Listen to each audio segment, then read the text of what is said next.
Nos estúdios do Senac Hub Academy, sob a produção de Laiane Carru, Gabriel e Evelyn Carlos, com o apoio de Nilson Narese, apresentado por Dermival Caldeira e Felipe Rezende, está começando o Escolapiano, o seu podcast que fala sobre carreiras médicas. E hoje um dia muito especial. Primeiro que... Já começou bom. Ratinho. Tem que dar uma vinheta. Um dia especial porque nós estamos comemorando o Dia dos Pais. Muito boa noite, Felipe. Como vai? Muito boa noite, Dermival. Boa noite a todos aqui presentes. Mais uma vez, uma honra estar presente aqui no Senac Hub Academy, que sempre nos recebe muito bem. Muito bem.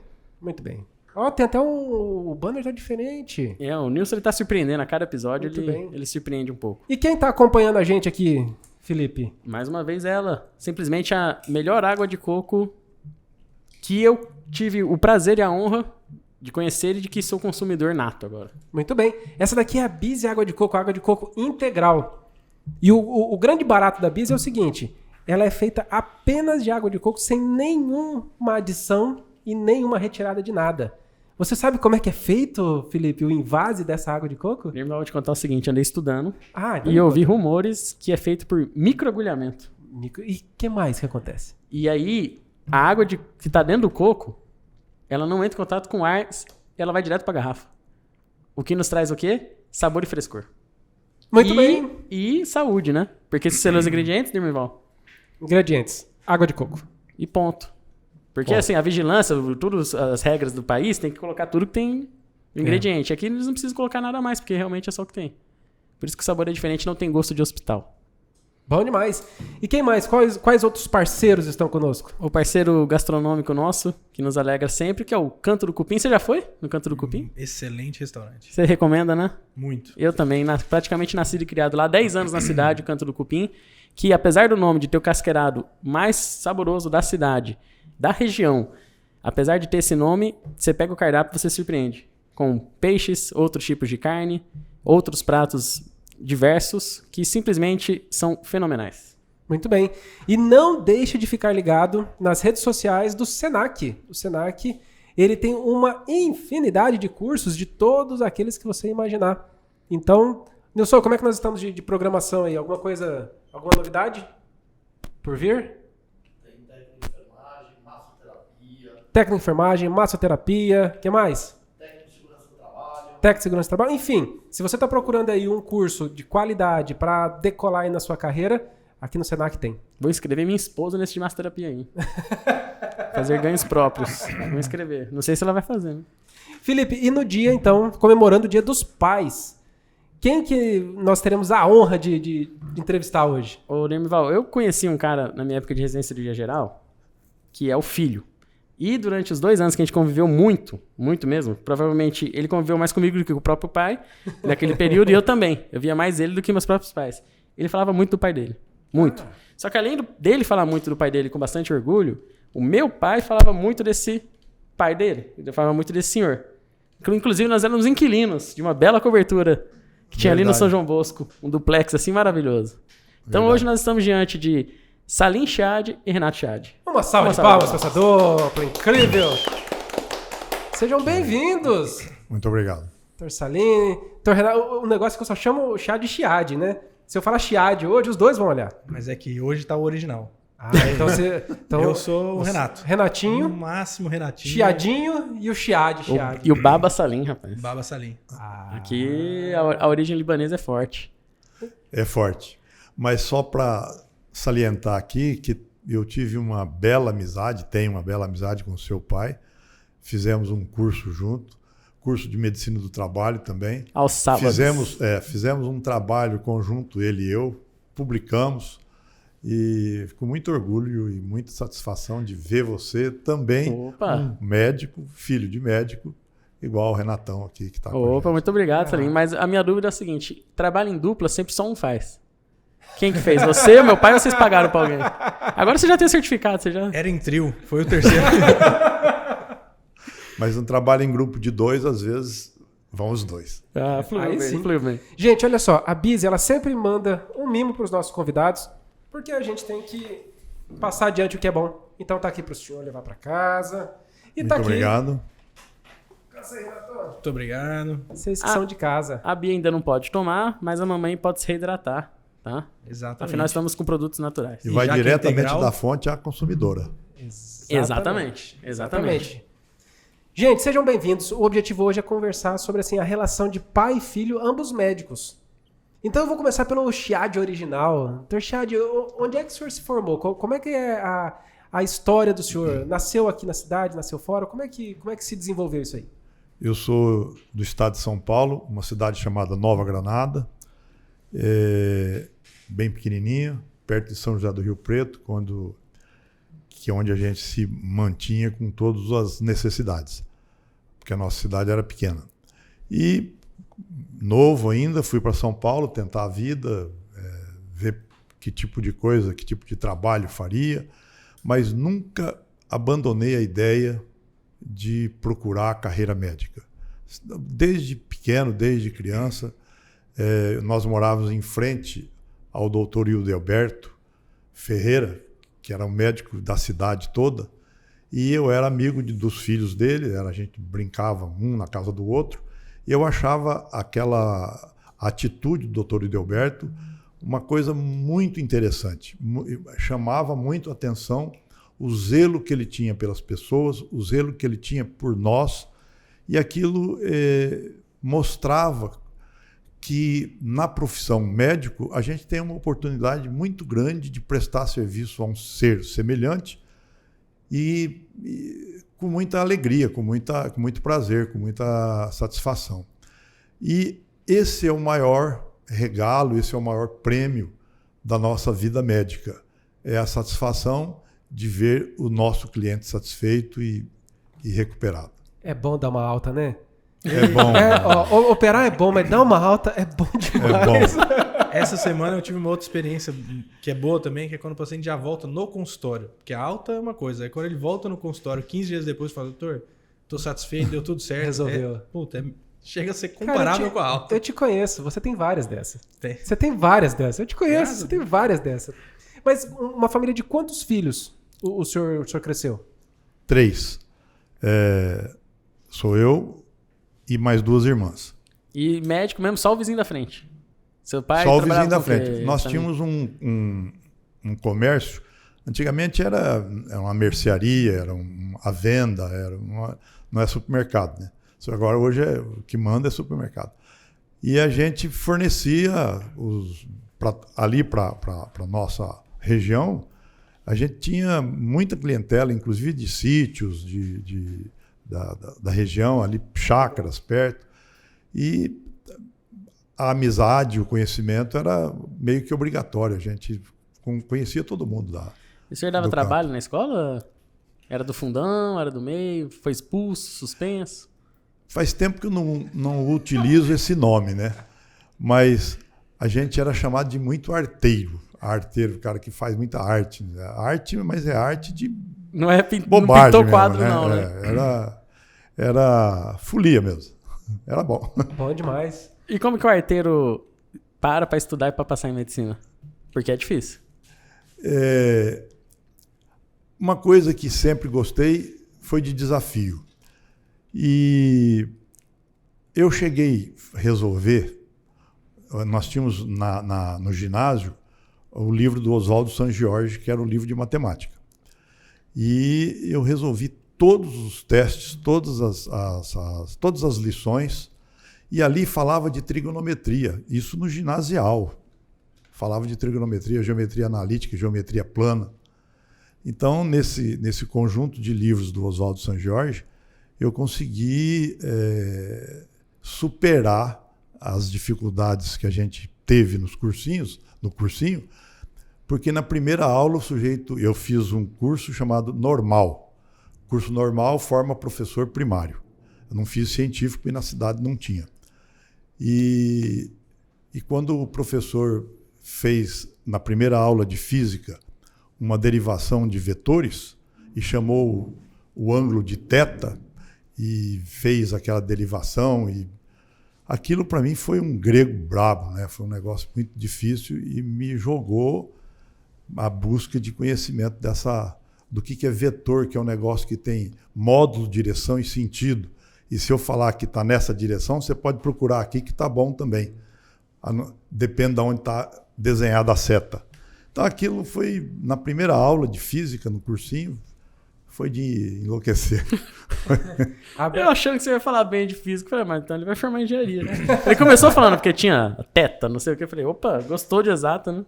E o senhor prestou vestibular aonde? Como é que, na época, era vestibular E comum? desculpa a pergunta, que ano que era, mais ou menos, Salim? Eu entrei na faculdade em 72 e me formei em 77. Eu fiz 2 anos de cursinho, passei em Brasília, mas eu já era funcionário do Banco do Brasil, porque eu fiz o curso de medicina trabalhando no Banco do Brasil. E logo que me formei, passei ao quadro de médicos do Banco do Brasil e me aposentei lá. Como é que fazia faculdade? Uma boa pergunta agora, hein? Porque... Eu já disse antes que eu gosto de desafio. Eu trabalhava à noite. Entendi. A gente trabalhava à noite. E à noite, o serviço da gente era uma incógnita, porque a gente nunca sabia a hora que ia sair. Porque a gente chegava e pegava todo o trabalho feito de arrecadação de pagamentos, de não sei o quê, e tinha que somar aquilo por metropolitana, ou seja, por agências da cidade de São Paulo. Eu não me lembro quantas eram, mas tinha seguramente umas 30 agências, sei lá. Era bastante. E isso a gente tinha que trabalhar bem seriamente para fazer aquele negócio bater para ir embora no horário. Senão, 4 horas da manhã era comum. A gente tinha que... E o senhor fez faculdade aonde? Na Escola Paulista de Medicina. Tá. Entendi. Muito bem. E como é que foi... Unifesp, Felipe, você tá na dúvida. Não, porque eu achei que era em Brasília. Ele Não, passou em passou Brasília. Eu passei em Brasília, mas eu não consegui a minha transferência do banco para Brasília. Porque Brasília tinha 10 anos, sei lá, era nova também. E foi fundada em 61, né? 72 tem 10, 11 anos. Então, todo o poder do banco era no Rio de Janeiro. E estava se mudando para Brasília. E eles falaram para mim assim, não, eu quero bancário. Médico aqui não vai adiantar muito. Nós precisamos de gente que venha mexer com o banco. Fiz 6 meses de faculdade em Brasília. Saía na sexta ou quinta-feira à noite. Fazia sexta, sábado, que foi 6 meses de cursos básicos, né? Aí, em janeiro, eu fui aprovado na Paulista. Fiz a opção. Aí voltou para casa. Voltei para casa. Tá aí, eu não sabia, não. Conseguiu tocar a faculdade e o serviço. Mas assim, o senhor fez isso porque financeiramente precisava ou era mais pelo desafio? Era pelo desafio de sobreviver. O desafio financeiro. Não deixa de ser o desafio da conta fechar positiva. Com a conta bancária em ordem. Entendi, muito bem. Salim, nessa época a faculdade, modos tradicionais, né? Era aula de anatomia, aula disso, aula daquilo. Isso. Como que era? Você sempre curtiu desde o primeiro momento, quando você chegou na faculdade de medicina, falou, isso aqui que eu queria mesmo? Teve dúvida no início? Como que foi pra você? Rapaz, nem sei responder isso. Eu nunca tive essa dúvida. Jamais tive essa dúvida. Foi uma gratificação. Mas nem na aula de histologia? Nada. Foi a primeira aula que nós tivemos, professor Sasso. Foi de histologia. Ele olhou pra gente, todos careca, né? Uhum. Nós tínhamos sofrido o trote, todos careca. Todo mundo aí com cara de inteligente, né? Eu lamento dizer para vocês, vocês vão aqui só ralar, trabalhar de manhã, de tarde, de noite, mal vão ver a família, mal vão poder curtir às vezes o que ganham, o que vão ganhar, e nem todos vão ganhar assim tão bem, mas eu estou aqui para ajudá-los. Nossa, que boas-vindas. Mandava né? depois um bom dia. Foi essa a primeira aula que eu tive. Eu olhei para ele e falei assim, jogada de água fria, né? E ficava no bloco da anatomia patológica. E na saída, eu errei a porta, era uma confusão, né? Lá. Eu errei a porta e entrei e tinha lá um cidadão fazendo uma autópsia. Aquilo foi um susto. Foi um choque, assim, Mas também passou. Você acostumou. O tempo acostuma. É. Muito bem. E o senhor acabou se casando em qual fase da vida? Eu casei estudando, na época da faculdade. Sempre desafiado. Sempre teve coisa boa, teve coisa ruim. O senhor conhece o conforto? Conhece o conforto? Não dá pra ficar quieto Felipe de te boa. apresenta ele. Não precisa toda hora ter desafio, Salim. Você não pode querer curtir um pouquinho, não? Curtindo E aí metal, faz né? o quê? E aí, faz o quê? Não sei. Prefiro não opinar, né? Ô, Salim, e você tem formação de cirurgião pediátrico, né? Cirurgião pediátrico. Como que era naquela época? Porque, com todo respeito, óbvio, os professores mais velhos que eu conheço, não existia exatamente a residência médica, era algo meio que no internato, você já direcionava mais ou menos para sua carreira? Como que funcionava nessa época?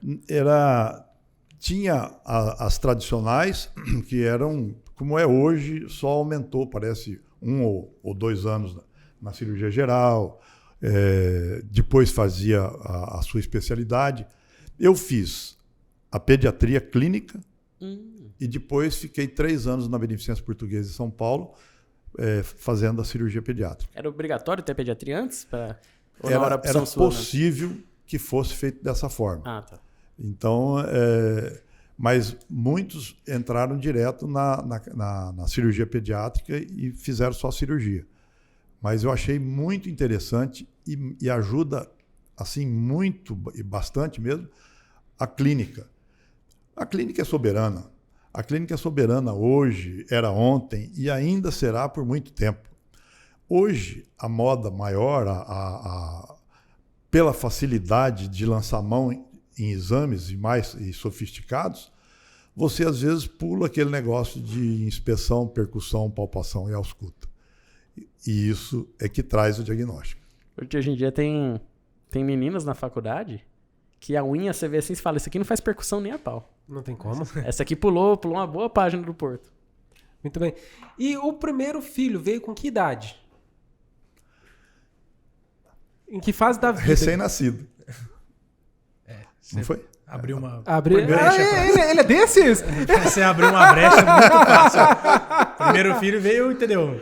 Nesse nasceu. Mas em que fase da vida o senhor estava quando... Jovem. Meio recém-nascido. Que idade veio? Ainda bem.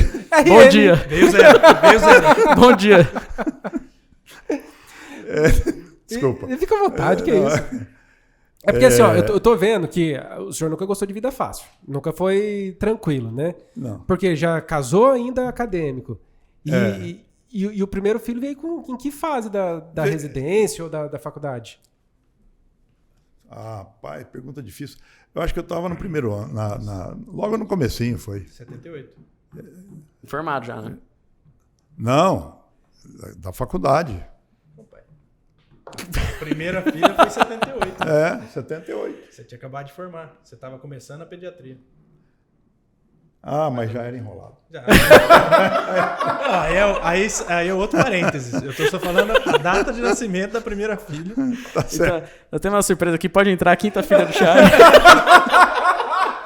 Vem Vocês fazem Dia dos Pais. vocês fazem perguntas difíceis. E quer que eu responda? Ou Pode entrar, vai sair do armário ali agora. Ou fala...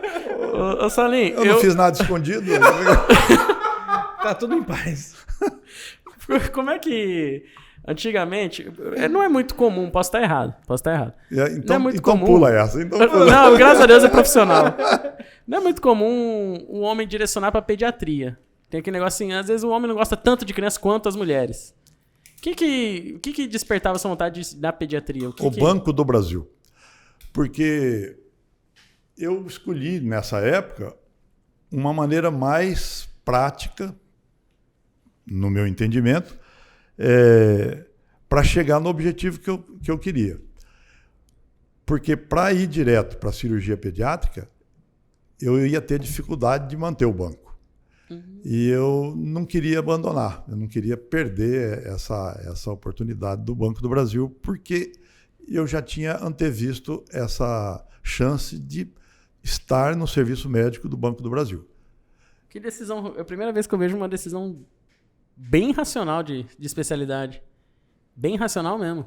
Não se deixou emocionar, não. Pra eu continuar no banco, vou ter que fazer pediatria primeiro aqui, já que eu quero ser cirurgião pediátrico. Nós fomos... Tinha um negócio, não sei se tem hoje, né?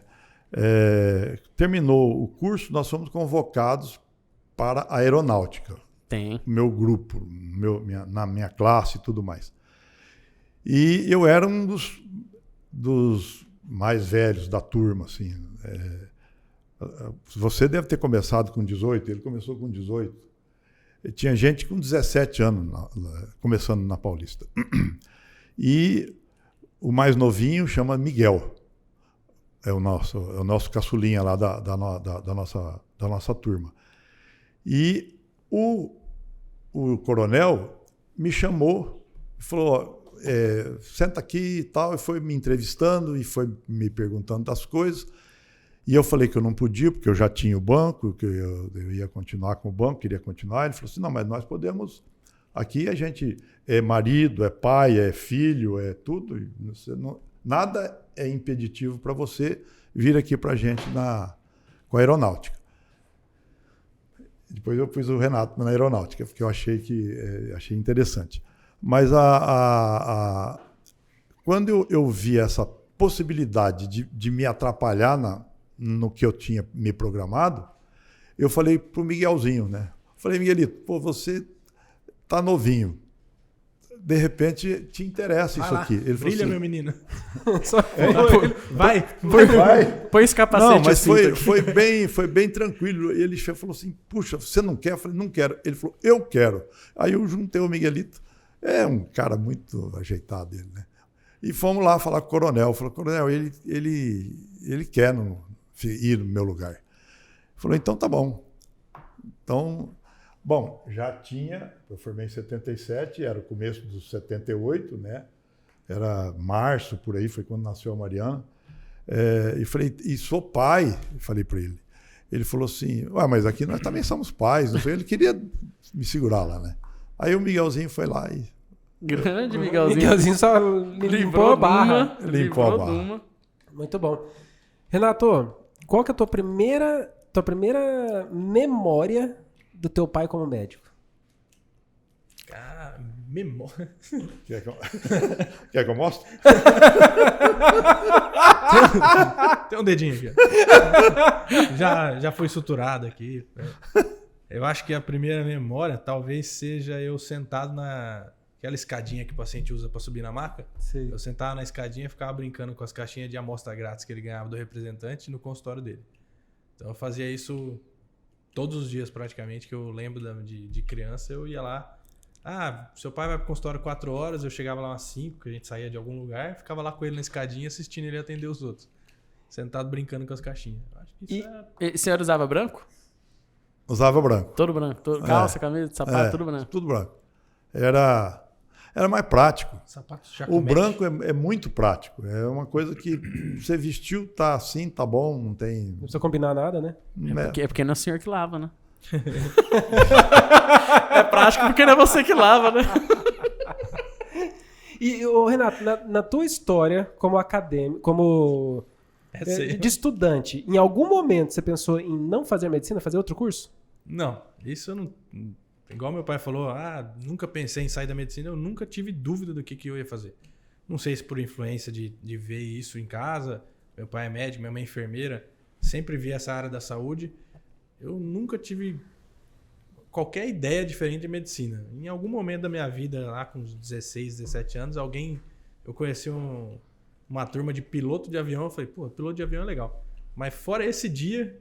Todos os outros dias da minha vida era medicina. Não tinha nem dúvida. E que tipo de aluno você era no ensino fundamental e no ensino médio? Falei hoje pro meu sobrinho, tem que ser o aluno exemplar, tem que obedecer a professora, que é o melhor que tem, é estudar todos os dias. Mas eu não segui esse exemplo. Fiquei pensando agora, o que ele tá falando pro Thales? Eu também fiquei pensando, cara, onde é que eu vou terminar isso? Eu sempre fui muito bom de prestar atenção na aula. Então eu assistia... Eu ouvia o que a professora falava, eu entendia e aquilo para mim bastava. Então, como eu não precisava estudar muito, na hora que eu tinha entendido já que ela tinha falado, eu não precisava estudar tanto assim, né, em casa. Mas eu prestava atenção na sala.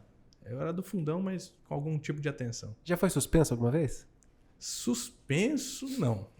Mas algumas aulas eu não terminei de assistir. Ficava na sala da diretora, a sala da supervisora. Colégio que você estudou aqui? Oswaldo Tanini. Então não rolou pressão do pai e da mãe pra você ser médico, não. Você tinha admiração mesmo.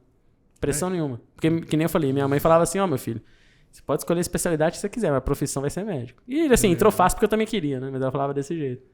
Não, inclusive eu lembro de algumas vezes, ou meu pai ou minha mãe perguntar se eu tinha certeza se era medicina, porque podia escolher outra coisa, podia ver outra coisa. Mas deixarem aberto. Mas eu nunca tive essa dúvida, não. No ensino médio você já tinha a Letícia na faculdade de medicina também? Já. Admirava também, vi que ela chegava todo dia com alguma novidade. Então, o primeiro ano da minha irmã eu gostei muito, porque ela chegava, teve aula de não sei o quê, eu falei, isso é muito massa. E eu gostava de estudar. Dessa parte. Era uma parte que eu me interessava, eu pegava, começava a ler o livro de física, de biologia, química, começava a ler, eu achava interessante. No segundo ano para frente, que minha irmã já mudou o foco dela, gostava mais de dermato, nos negócios, eu já não me interessei pela faculdade dela. Mas ela entrou em Ela formou em 2007, então ela entrou em 2001. Eu tava no final... Sétima série, oitava. Sétima série, oitava série. Quando eu entrei em 2006, né? 2006 eu entrei. Foi, eu entrei em 2007. E aí a gente chegou a conviver 2 anos na faculdade juntos. É legal.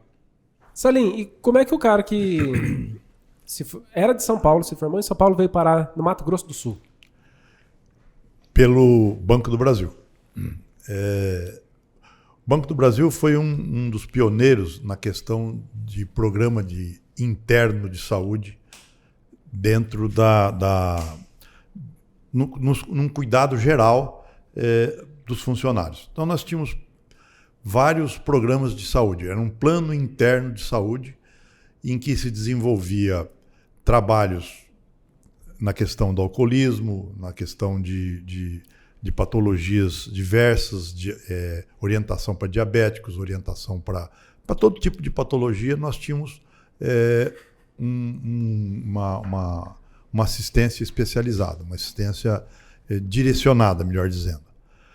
E como isso era em 83, Campo Grande ainda tinha muita dificuldade de tratamento para casos mais complicados. O transporte aéreo era o mais rápido para São Paulo. E tinha muito essa questão de encaminhamento. E principalmente das pessoas, dos funcionários, dos familiares do interior, que era bem mais precário também o tratamento em saúde. Então aqui tinha o Centro de Atenção de Assistência ao Pessoal. E eu era o supervisor desse centro de assistência. Cuidei da CACI.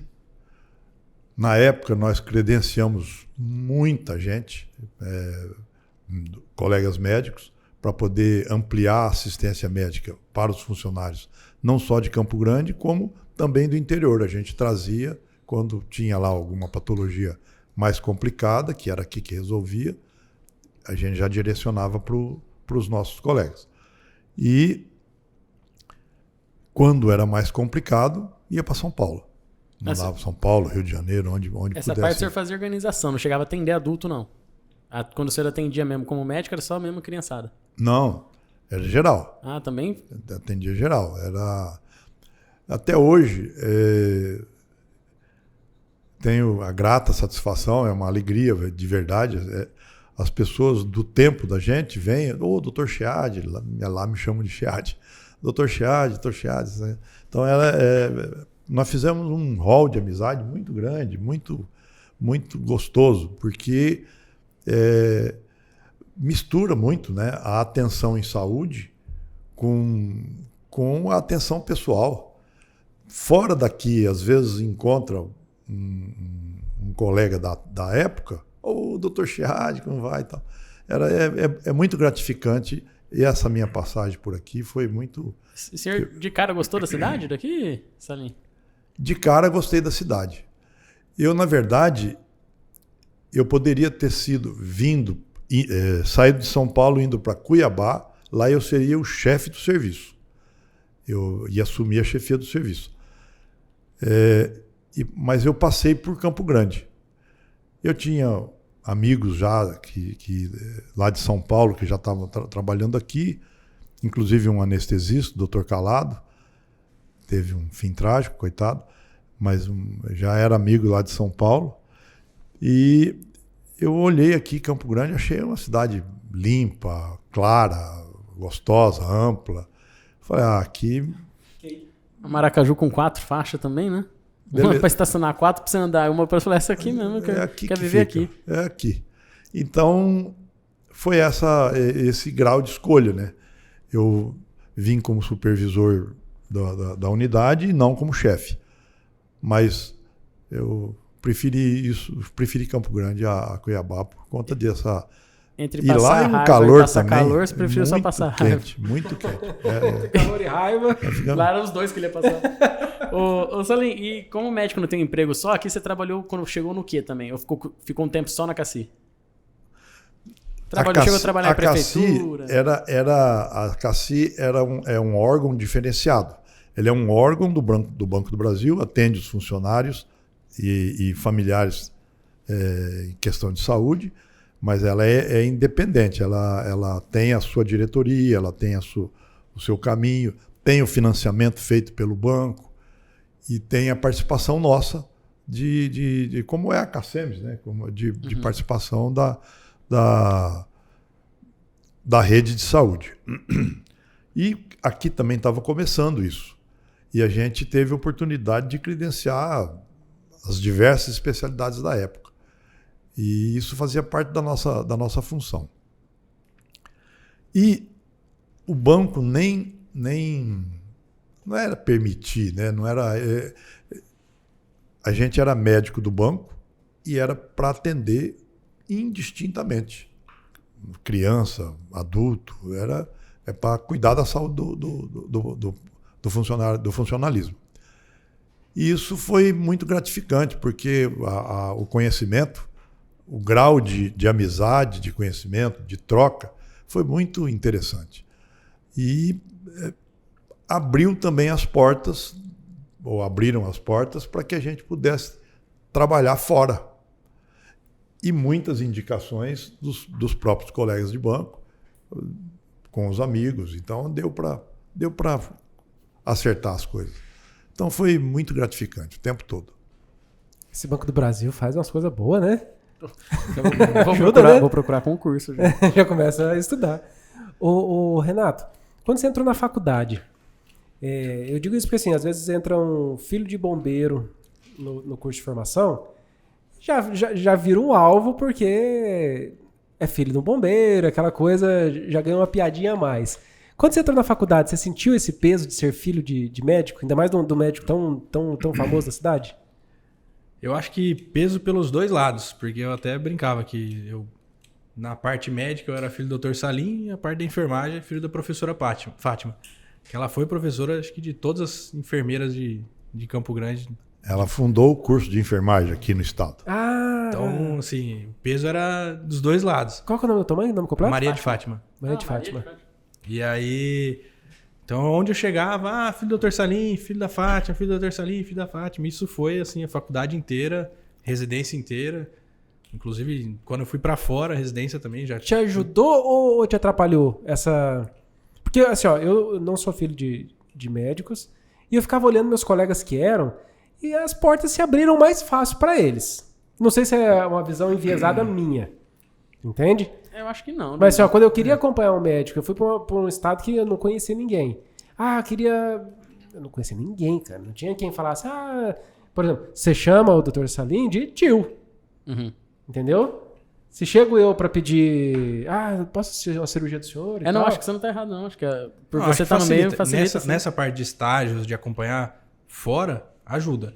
Na faculdade, eu acho que em certo grau, até pesava mais. Mas fora, sem dúvida nenhuma. Quando eu estava no primeiro ano, eu fiz estágio, aqueles eletivos que tinha que fazer, sem dificuldade nenhuma. Fui fazer medicina do trabalho, fui fazer GO, fui fazer tudo meio que com os conhecidos, né? Então, acho que nessa parte facilita. Até acompanhar a cirurgia, sempre gostei de cirurgia, então acompanhava bastante os amigos do meu pai. Mas na faculdade sempre vinha aquela cobrancinha a mais, assim, né? Você sentia que Vou mostrar pro seu pai aqui sua nota. Pô, não precisa disso. Mas, vamos resolver aqui, né? Vamos aqui. Quanto é que fica à vista essa multa aí? Vamos negociar aqui. E quando eu ia fugir, ainda tinha até vizinho, inquilinato aí. Eu chegava e falava, seu vizinho tá aí, ó.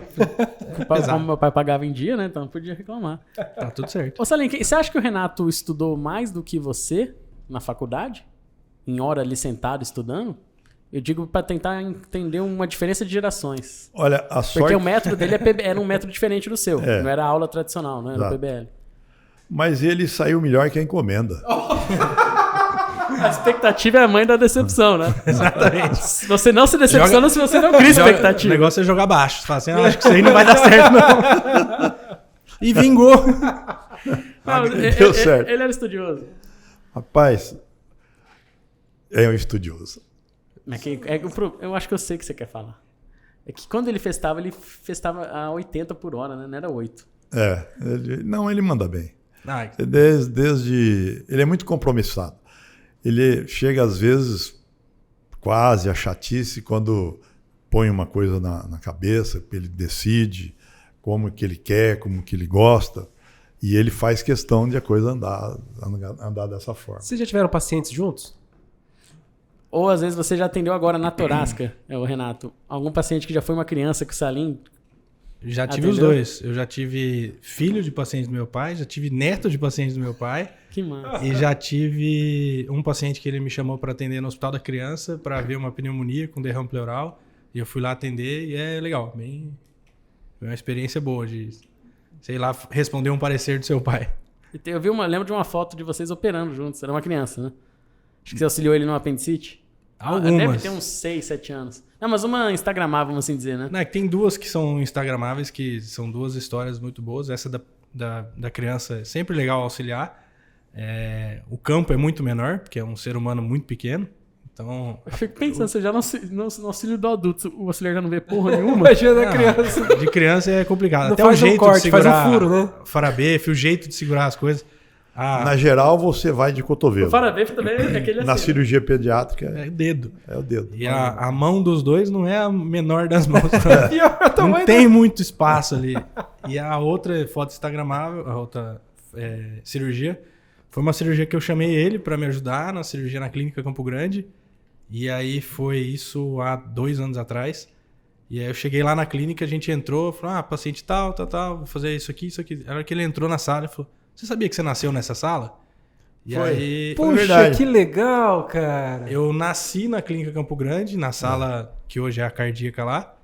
E aí a cirurgia foi na mesma sala. Então eu tirei a foto e até escrevi um texto nessa foto aí por causa disso. Porque foi sensacional, né? Você chegar e operar na sala que você nasceu com seu pai. A cirurgia, graças a Deus, foi tudo bem ainda para ajudar. E foi bem legal. E o nascimento foi um negócio muito gratificante, né? Muito gostoso. O ultrassom estava começando. Esse negócio de ver sexo, isso aí estava começando. Eu nem sou tão velho assim, só para... 88. 88, não, né? 88. Não era... Hoje, no primeiro ultrassom, já... Tem a sexagem, né? No sangue você já sabe. Não achei o Y. Então, a gente, às vezes, nem não queria saber para não atrapalhar as coisas. Vamos tocando, né? E a nossa querida doutora Rosa, que era da Rosa Ozaki, que era a ultrassonografista, ela brincava com a gente, né? Passava, mostrava as coisas, a gente... não estou vendo. Porque era bom a surpresa, era interessante. Hoje é interessante revelar menina, menino, essas coisas todas. Então é coisa de época. E nasceu, era o Dr. Gil Pacífico Tonini, que fez o parto dele, e ele ficava escondendo o saquinho do Renato. E ele girava para cá, girava para lá. Porra, Salinha. E eu querendo... Fica com essa visão aí agora, Felipe. Essa pode... Não, por favor, prossiga, licença poética. Ele virava para cá, virava para lá, e eu falei, doutor Gil, para com esse negócio. É guri. Mostra aí. E aí era ele. Ô, Salim, você como cirurgião Agora- pediátrico, as 2 bolinhas estavam no saco já? Ou tinha alguma lá pra cima, você teve que... Esses detalhes, tem detalhes mais picantes que não compensa Melhor não. ir à frente. Os detalhes Menor mais não. picantes vai ser pra você, vire membro do Esculapendo. Arrasta pra cima. Vai ter um OnlyFans do... Jesus, amado. O senhor é emotivo, Salim? O senhor é mais razão? O senhor se emociona fácil? Rapaz, só quando precisa. Porque, assim, eu fico pensando assim, o momento da cirurgia lá que vocês fizeram juntos. Vocês provavelmente escovaram ali, aquele momento de escovação juntos ali, um do lado do outro. O senhor sentiu uma sensação do tipo assim, olha, eu acho que eu completei a missão. Não, é assim, né? Andar de bicicleta. Andava junto. Né? A gente saía de casa, ia lá no Parque das Nações lá e andar de bicicleta. Era junto. Fazer brincadeirinha de família. Estava junto. Operar junto. Normal. Não é tão normal, mas é uma coisa que faz parte do nosso dia a dia. Resolver as coisas juntos. Discutir na família conjuntamente, sem concorrência, pelo contrário, com muita harmonia e com muita vontade de um ajudar o outro, de um estar junto do outro. Uma coisa que a gente até falou esse final de semana é que assim, a liberdade que a gente tem para um ligar para o outro e falar, tá ruim aqui, o que dá para fazer para melhorar? E aí conversa, discute um assunto como se fosse 2 amigos mesmo conversando para tentar chegar numa solução de qualquer coisa. Isso vai de medicina Vida pessoal. trocar de carro, é muita coisa. E isso da cirurgia faz parte disso também. A gente simplesmente fez mais uma coisa. Essa parte da emoção, eu acho que a gente pega depois, que você sai e fala, porra, Foi legal. Foi legal. Foi legal. Você analisa aquilo ali e fala, cara, olha que massa. Mas eram 2 profissionais, ajudando, trabalhando, segurando, puxando, enfim, apresentando, O senhor deu puteado nele? cortando. Dando uma discutidinha no meio também. Meio. Corta mais curta esse fio, porra. Normal. Onde é que você aprendeu a fazer isso? Não fui eu que te ensinei.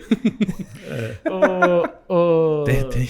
Salim, e após pediatria, você fez a pediatria pensando na sua carreira pública federal, claro, lá no Banco do Brasil, tudo. Por que cirurgia pediátrica? Porque você gostava da cirurgia e quis unir a pediatria ou você achava interessante a anatomia infantil? Isso me encantou. A cirurgia geral tem a sua maneira, você afasta com os cotovelos, né?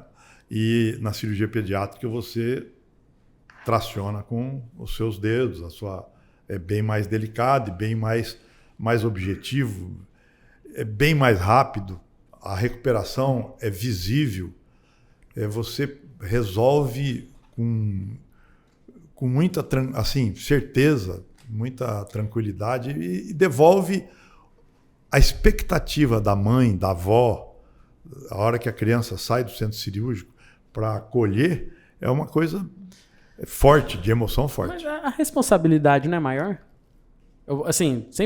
Talvez fazendo juízo de valor, a responsabilidade médica numa criança, ela não é inconscientemente maior que no adulto? Porque aquela frase que eu já ouvi assim, na época que eu fazia SAMU, adulto acontece de morrer, criança não pode morrer não.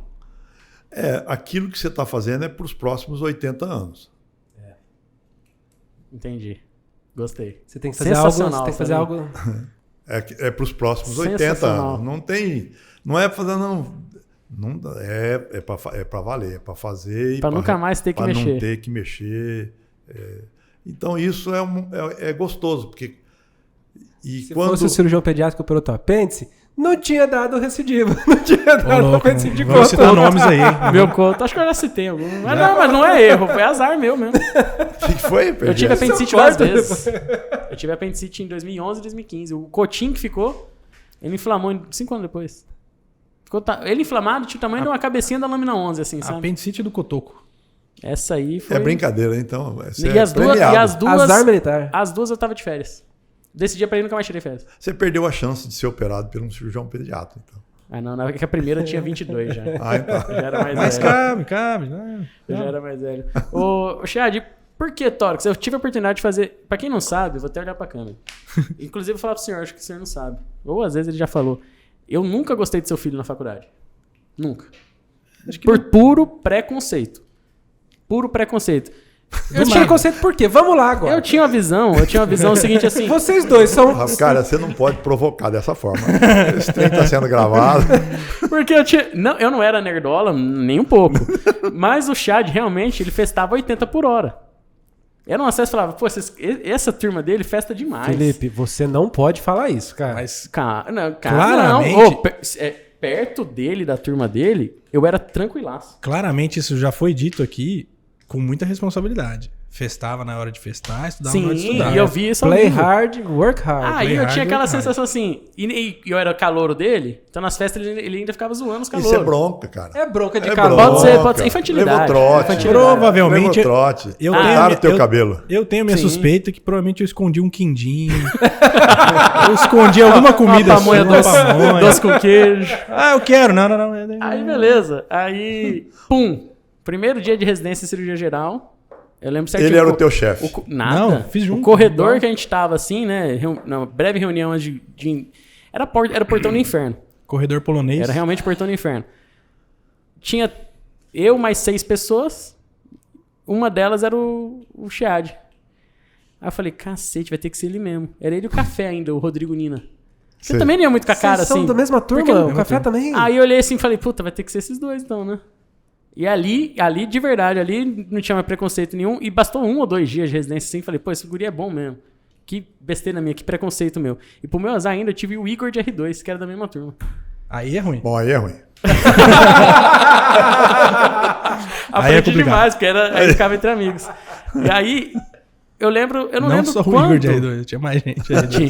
Tinha. Eu não lembro quando, durante a sua residência de cirurgia geral, você decidiu fazer torácica. Por que torácica? Por que o tórax?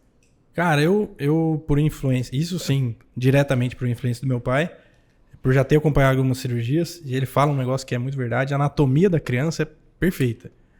O adulto já teve hérnia, o adulto já foi mexido, já teve trauma, já bem mais difícil de operar. Criança, hérnia inguinal de criança é maravilhoso de operar, é lindo. Então, por essa influência, eu pensava em fazer cirurgia pediátrica. E ele já tinha falado, ó, se fizer medicina, não faz pediatria, se fizer cirurgia, não faz cirurgia pediátrica, eu com aquilo na cabeça.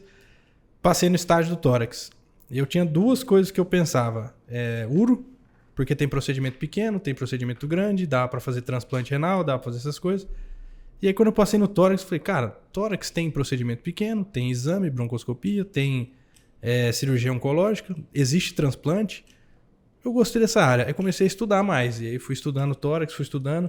A hora que eu cheguei em julho, agosto do meu R2, do nosso R2, eu vi alguns traumas e falei, pô, acho que essa cirurgia aí é interessante. Pouca gente mexe com destreza, tem muito cirurgião que faz, mas de maneira antiga, não se especializou nisso. E eu gostei dessa área, eu vou começar a estudar. E quanto mais eu estudar, mais eu me interessava. E a parte oncológica da cirurgia torácica é muito legal de fazer. E nunca tinha pensado sobre isso, por ironia do destino, o pai dele, meu avô, seu Said, faleceu de câncer de pulmão. E eu nunca nem tinha pensado nisso, nem passou pela minha escolha. Quando eu comecei a fazer, que a gente discutiu isso, falei, rapaz, às vezes isso aí tinha algum cantinho na minha cabeça que falou, faz isso aí que é interessante você pensar nessa parte de câncer. Que é uma área muito ruim de tratar, se você pensar que o prognóstico de câncer de pulmão é difícil. Mas quando você tem resultado bom, o que a gente estava falando no começo aí, receber uma alta, ver que curou, ver que deu certo, é gratificante demais. Então essa parte da oncologia torácica foi um negócio que me pegou bastante para fazer. E daí para frente só alegria. Você não era nem um pouco filhinho de papai, nada do tipo, mas você sempre teve sua fundamental, ensino médio e faculdade dentro, morando com os pais.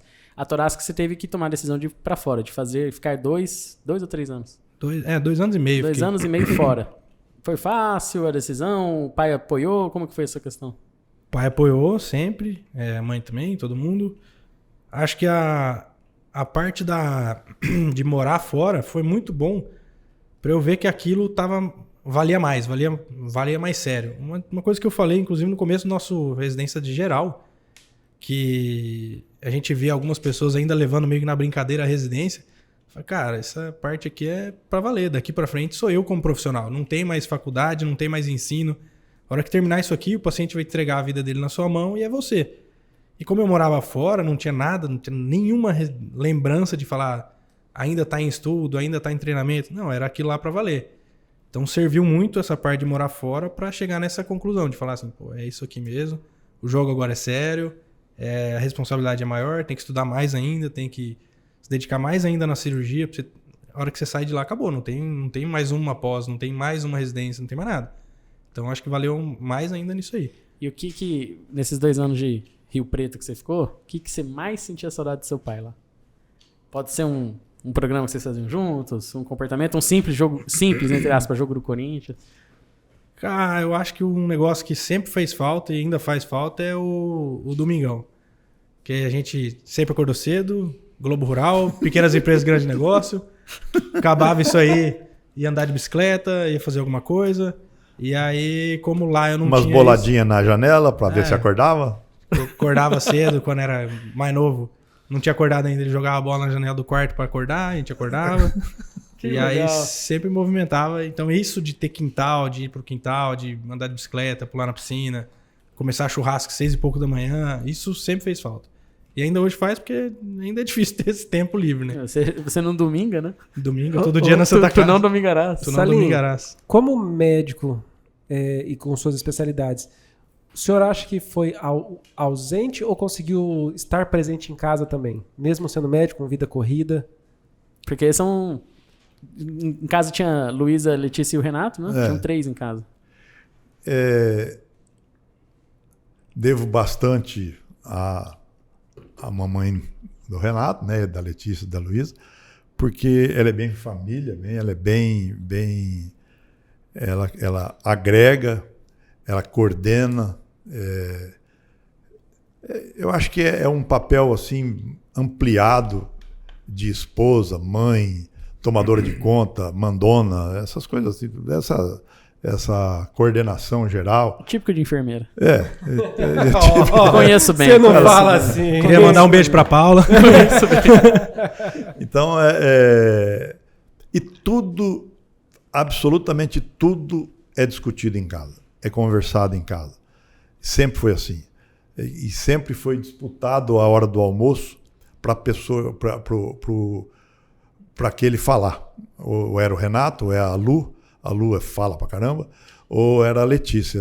Tinha sempre essa, ou às vezes quando estava a Mariana aí, também brigava por esse espaço do diálogo, esse espaço da colocação da sua dificuldade, da sua alegria, da sua tristeza, enfim. Isso foi sempre muito bem discutido, muito bem conversado. Não tinha hora, era mais frequente na hora do almoço, que juntava tudo, mas era bem... Até hoje é assim, né, Renato? Eu acho que uma coisa, assim, teve claramente suas ausências e já teve briga injusta por parte dos filhos, de falar, pô, você não tá aqui, você tem que participar. Hoje a gente vê que o trabalho não deixa a gente estar ali, mas essa... briga por estar na hora do almoço sempre fez parte, tanto dele quanto da minha mãe, de na hora do almoço estar todo mundo junto, todo mundo sentar, todo mundo conversar. Então isso mesmo que tenha alguma ausência em algum momento, só de estar ali junto já é presença. Já é a presença. Entendi. Ô Salim, depois que eu virei pai, que eu tive a Cecília, eu atendi a criança de uma maneira super tranquila e fria.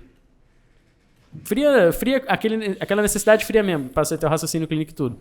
Depois que eu virei pai, eu senti a emoção nunca interferiu, mas ela aparece. Você fica pensando naquilo o resto do dia, eu fico meio assim quando eu vejo criança, quando eu atendo criança. Com 4 filhos, você conseguia separar bem isso quando precisava operar uma criança grave? Provavelmente já teve criança que você cuidou que veio a óbito. Como que você conseguia separar isso, se é que conseguia? Olha, é a primeira vez que me perguntam isso. Eu nunca tive essa dificuldade. Nem sei responder isso para você. É bem... A hora que você está atendendo o seu paciente, você é dele e ele é seu. Às vezes, colegas pediatras me perguntam como você tem coragem de falar para a mãe o que você fala.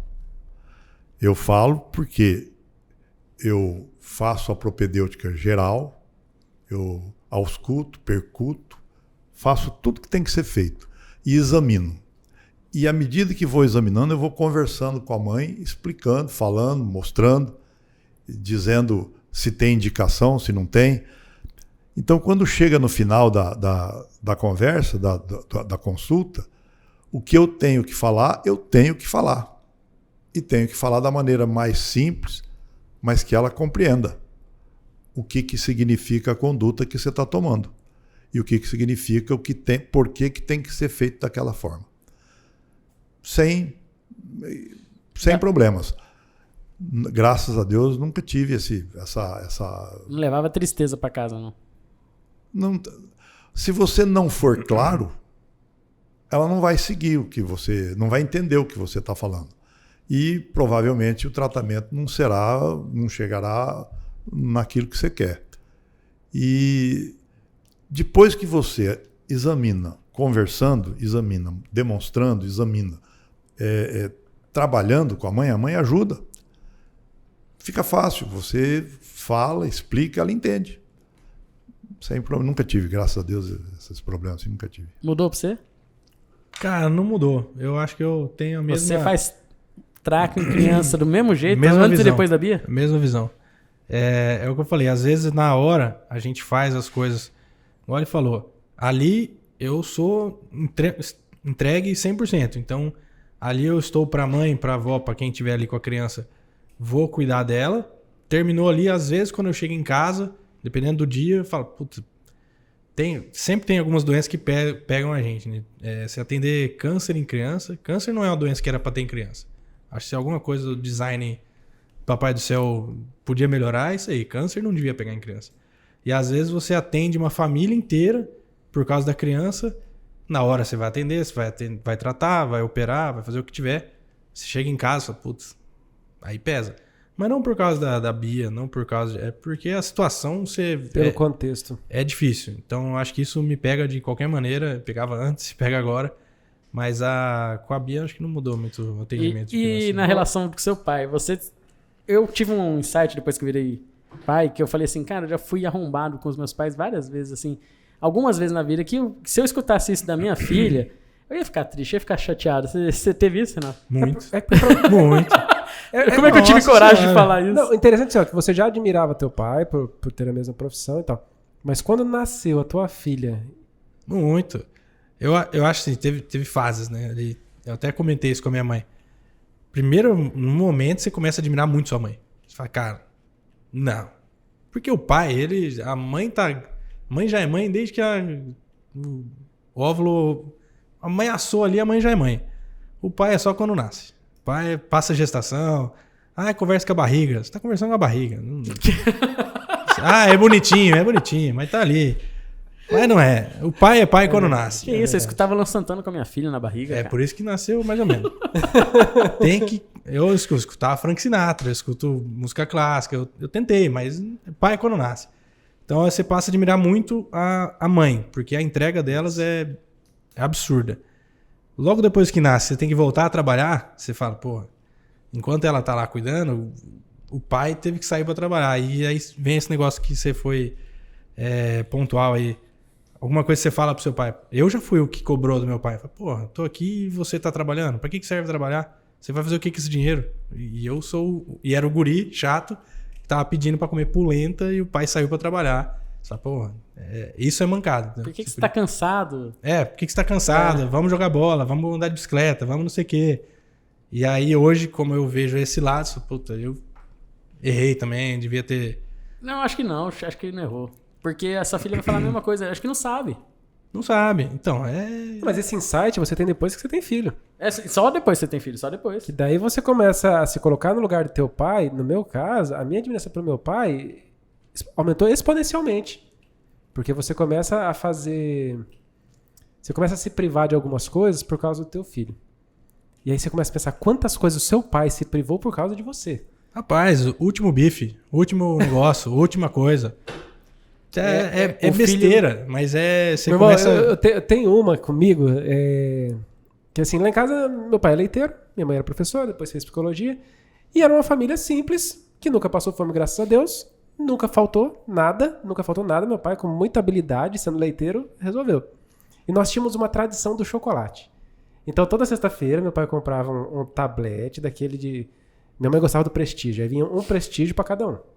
Um pra mim, pro meu irmão, pra minha mãe e pro meu pai. Era a sobremesa da semana.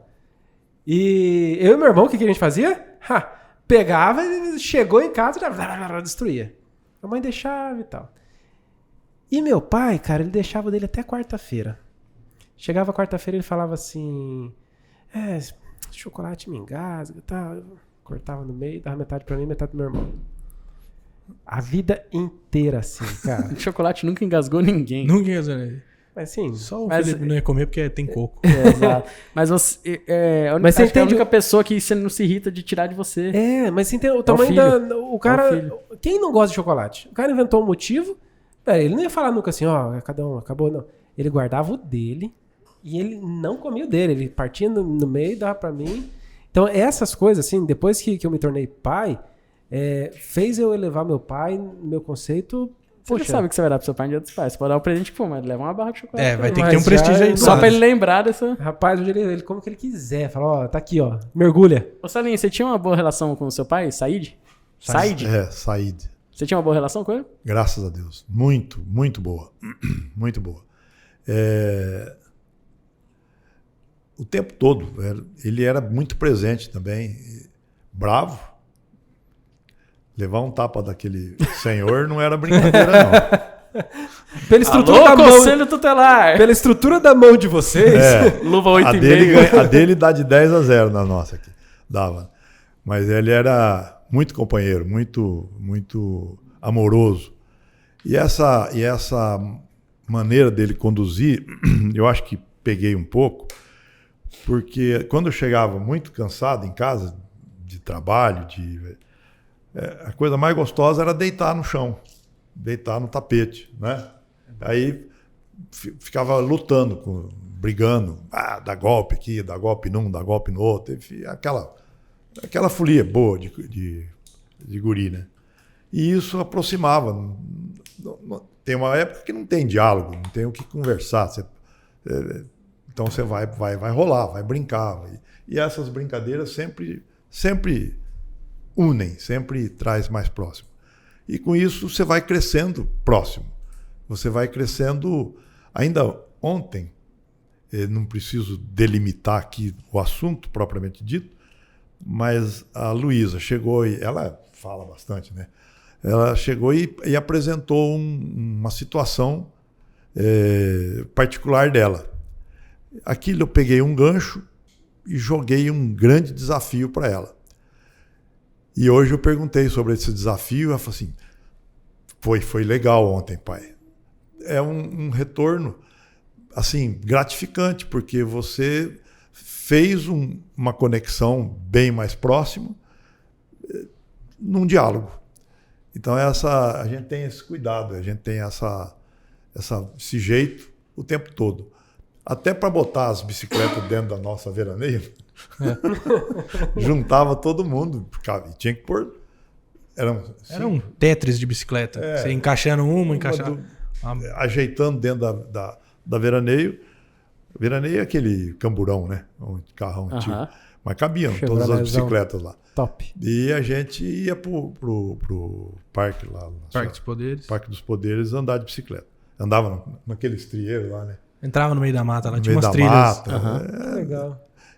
E isso vai juntando, isso vai aproximando os seres, né? As vontades, você compreende melhor o seu filho, eles compreendem melhor a gente, sei lá. Acho que isso aqui vai. O senhor está com quantos anos, seu Salim? 74, faço 75, dia 19 de novembro, e serei expulso do trabalho. Amigo, não fica assim. Compulsória. Meu Deus do céu. Salim, aposentadoria existe compulsória. Você ainda opera?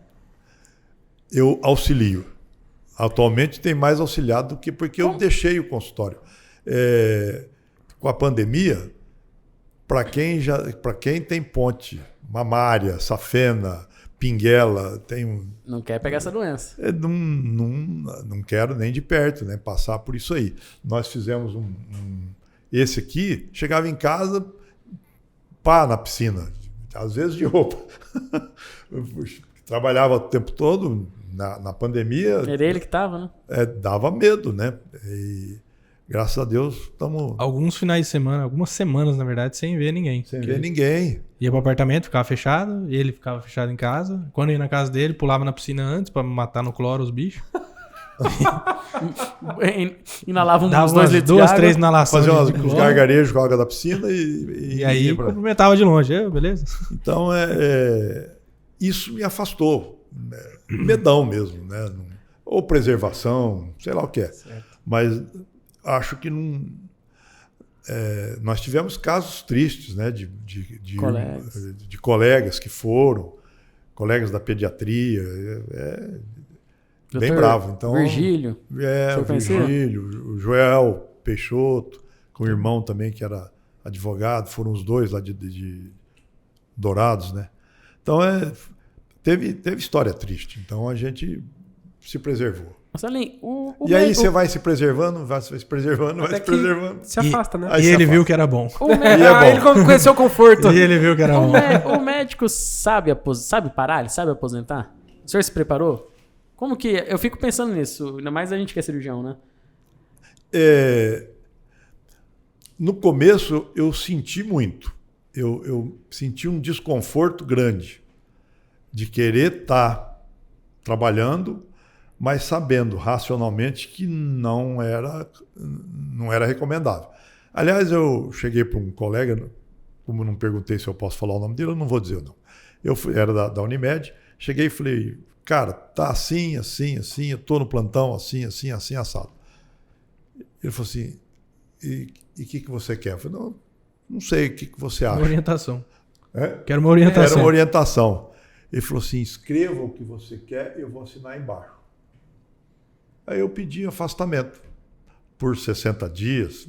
Eu não sabia nada, até hoje ninguém sabe nada disso, né, dessa pandemia. Nossa. Então, eu pedi um afastamento de 60 dias e viu Deus que era bom. Fique afastado, que é melhor. Pelo menos por enquanto. E esse por enquanto tem 3 anos, né? Todo dia é domingo. Todo dia. E aí, graças a Deus, alguns colegas chamam a gente para ajudar na cirurgia. Você vai lá no hospital, no outro, ajuda e tal. Mantém.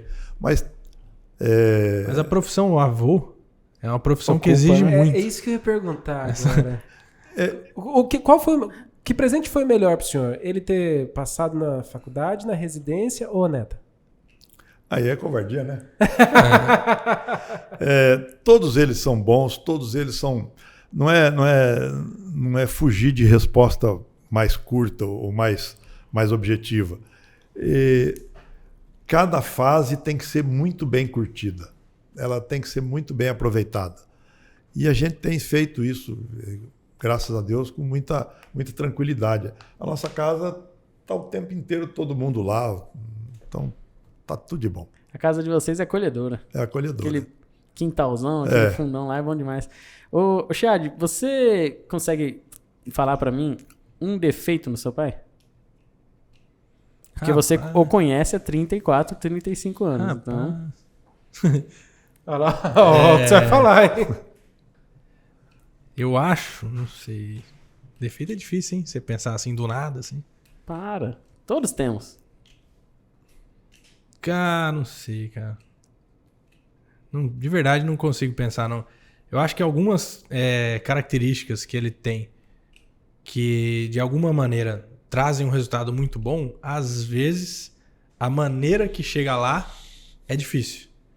Então, essa maneira de conversar, essa maneira de fazer alguma coisa, às vezes, não era hora de conversar, não era, mas como ele sempre insiste nisso e vai... Às vezes a gente pena alguma coisa numa coisa que ele já colocou na cabeça e ele vai fazer, igual ele falou de mim, né? Põe um negócio na cabeça e vai sair.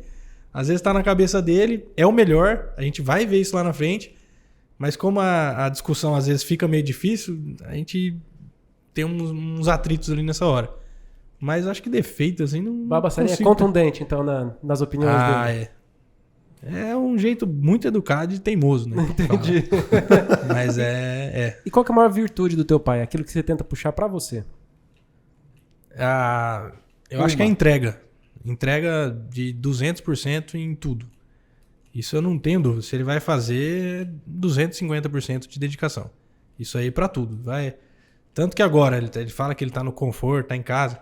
Nada, ele pegou o quintal pra fazer e agora ele vai cortar grama, vai fazer negócio, vai arrumar a luz, vai arrumar a piscina, vai arrumar o negócio. Se duvidar, pinta o muro, sobe na escada. Então, é 200% de dedicação. Isso eu sempre vi, sempre admirei. Isso da minha mãe também é muito dedicada, ela é muito assim, nerd, focada. Pegou pra fazer, vai fazer. Então essa entrega dele eu acho admirável. E Salim, qual que é a maior virtude do Renato? Guarda o microfone. Tem eu como pai dele. Ele se deu Gabriel bem. vai aumentar o volume Tem um defeito dele que é o egoísmo. O cara tem olho azul e não passa. É complicado isso aí. É recessivo. Quer sorte maior que essa? Complicado isso aí. E a segunda maior qualidade do Renato, então? Ter a mãe como mãe. Primeiro a Salinha, a segunda é a Fátima. Pronto, resolvido. É tudo de bom. É tudo de bom. Mas tem alguma coisa que você fala assim, isso, que beleza que ele é assim. Olha, ele é mais maluco que eu.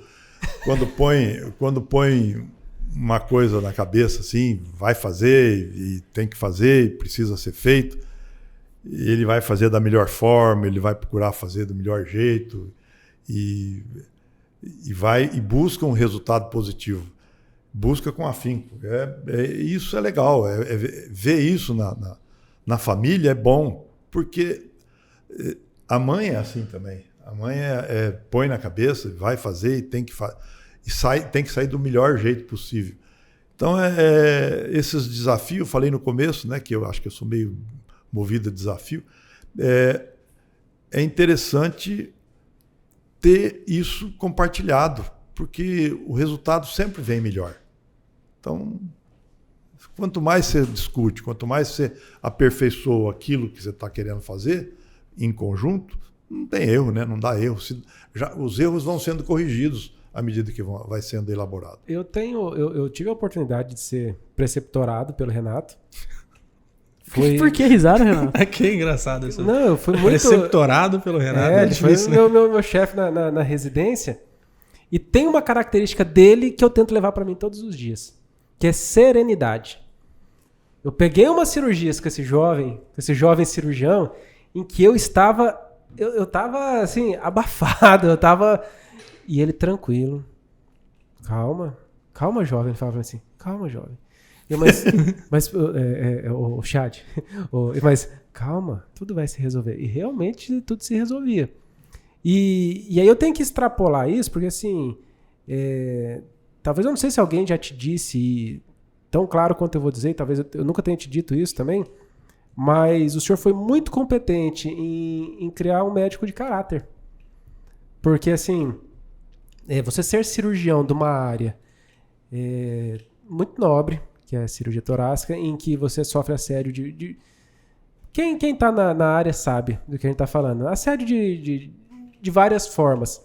E você olhar o teu filho no mercado, estabilizado, constituindo família, bem falado. Todas as pessoas que trabalham com ele, eu já fiz... Porque assim, eles são um grupo, eles trabalham juntos.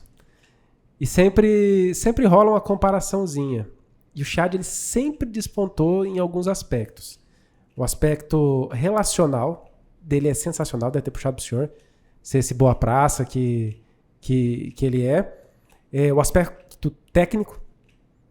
Porque uma coisa é você resolver, é você entrar ali, saber por onde você está entrando, e quando você achar dificuldade, é você ter aquela fluência para desviar do obstáculo e continuar. Mas eu vou falar uma coisa pro senhor, caráter. Eu acho que tem uma coisa que eu espero passar pro meu filho, é caráter, para poder olhar ele aonde ele está inserido e ter certeza que se um dia falar, Chad se envolveu em tal coisa. Não Meu filho não, porque eu conheço meu filho tem caráter.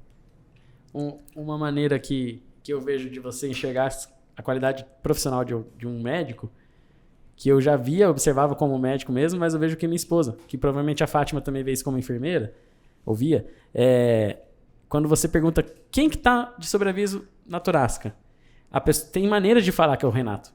Tem gente que tem maneira de falar. E se ele fosse mal profissional, você precisa falar assim, ó, Chiad. Não, todas as vezes que você pergunta, mas quem que é que tá cuidando desse paciente? É o Chiad. A maneira que a pessoa fala é uma maneira que transmite a confiança, que sabe que... A segurança. Eu já vi nome de outros profissionais, que você sabe, eu já falei também nome de outros profissionais, que fala assim, é o fulano, é o ciclano, é o beltrano. E isso tudo que você resumiu do Renato, do Irmival, eu tive a honra e a oportunidade de ficar 2 anos convivendo diariamente com ele. E quebrar 6 anos do tipo assim, esse cara é meio malo. Por defeito, por infantilidade minha. Inclusive... É o Quindim. É o Quindim que você escondeu.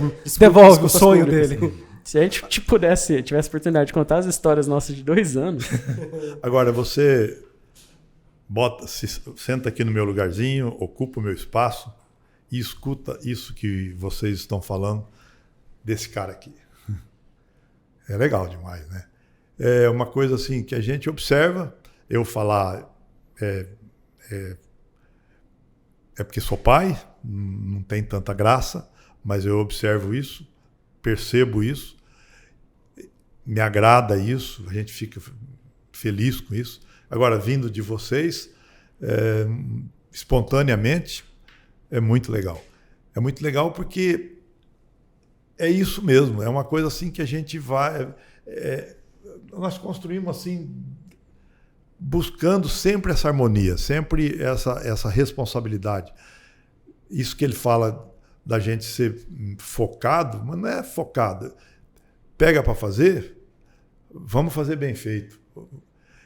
Ele falou, né, que eu mexendo lá no quintal, arrumando, não sei o quê, e fui mostrar para ele hoje que ele não tinha visto ainda. Hoje, antes de vir aqui, eu dei uma revisada no quintal. Aquele cachorro, o pastor Limão, cavou um pouco o buraco. Numa semana, né? Fizemos doidura lá. Aí precisa de uma lata disso. 5 minutos, tá aqui, faz. Precisa de, não sei, tá aqui, faz.